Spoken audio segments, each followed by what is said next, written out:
Hello mga kasama, ngayong gabi naisipan ko magluto ng Cajun kaya naman pumunta tayo dito sa Hyper Panda na malapit sa atin at kumuha na nga ako kaagad ng ating pushcart at pumasok tayo sa fish area kung saan dito makikita natin ang mga hipon. Hipon ba kasi maliliit? Ang mga sugpo at ang mga crabs ay nasa 9 reals at ang sugpo naman ay nasa 34 per kilo at ayan nakakuha na tayo ng ating binili at pinakilo natin dito at nag-isip ako kung magi-steak ba tayo, diba? Ang daming pera. Fiesta lang.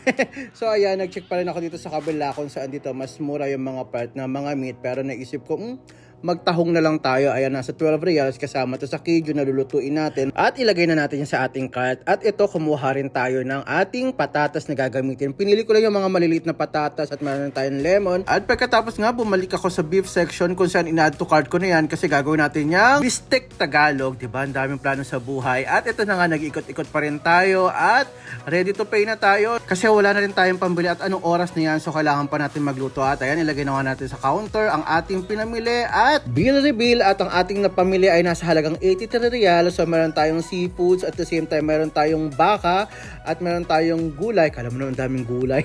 At ayan, lumabas na tayo. Ang masasabi ko ay kakatapos natin mamili kala mo ang dami. So bumili lang tayo ng pang Cajun at ayun, lakad lang kasi malamig din naman at the same time malapit lang yung bahay natin dito sa Panda. So yun, pero hinahapo ako medyo madilim dito at hanggang doon lang yan muna at tatawid na ako at mamaya na lang yung pagluluto kung paano. See you later. At pagdating nga natin dito sa bahay, nilagay ko na dito sa sink ang ating pinamili at ayan, huhugasan natin yan yung ating mga seafoods, diba? Ang daming seafoods at syempre, dilinisan natin yung ating sugpo at ginupitan ko na rin yung likod para naman madali nating kainin, diba? At nagpakulo na rin tayo ng ating patatas at saka ng mais at nag-food processor na rin tayo ng ating gagamitin bawang. Ayun yung bawang at the same time ito yung sibuyas at ito yung ating lemon at ito na yung ating pinakulo ang mais at saka ng patatas at ito yung Cajun seasoning na ating gagamitin at ito yung paprika, yung butter na ating kailangan, yung shrimp, at the same time yung crabs and mussels. At ayan na, magsimula na tayo magluto. Inilagay ko na nga yung butter sa mainit nating kawali. Sumunod dyan yung maraming bawang na magpapasarap sa ating niluto. At ito, nilagay na rin natin ang ating sibuyas, mekos-mekos. At naglagay na rin ako dyan ng Cajun seasoning at halu-haluin. Nilagyan ko rin yan ng konting tubig para medyo may sabaw.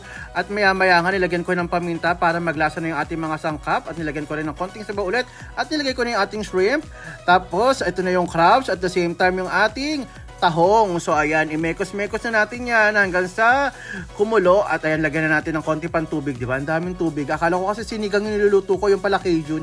Diyan pa lang naamoy ko na yung sarap. Tapos nilagyan ko pa ng paprika, ayan. Tapos halu-haluin. Tapos nilagay ko na rin yung lemon. At naglagay ulit ako ng Cajun seasoning. Tapos ito na yung ating mga pinakulaong gulay, yung maliliit na patatas at the same time yung mais na magpapasarap sa ating pagkain. Tadan! Luto na! At nilagay na nga natin dito sa ating sapra kasi style budol yung ating kainan. At ito na yung ating kakainin para sa gabing ito. Sarap! At meron din tayong guantes kasi wala lang. Trip lang. So ayan, sipsipin na natin yung tahong. Sabaw pa lang, linamnam ng sarap. Kain pa tayo ng kanin kaya hindi tayo pumapayat. Kain din tayo ng patatas at lagyan natin ng sabaw. Sarap! Nakakagigil sa sarap. Kung kakain tayo sa labas ng Cajun, nasa 75 yung isang order, dalawa kami. So magkano na? 150. Pero itong binili natin, nasa 83 reals lang. Diba? Laking tipid. Talaga naman sulit na sulit. Hindi namin namalayan. Ang dami na pala namin nakain ni RJ. At ayan, meron pa tayong crabs. At habang nanonood ng TV, kain. Gigil na gigil yan. Sarap! At ito nga yung ating kinalabasan ng kinain. So hanggang dito na yung ating may 50 dahil sa Sony TV. Laging kasama ka. Bye-bye and God bless.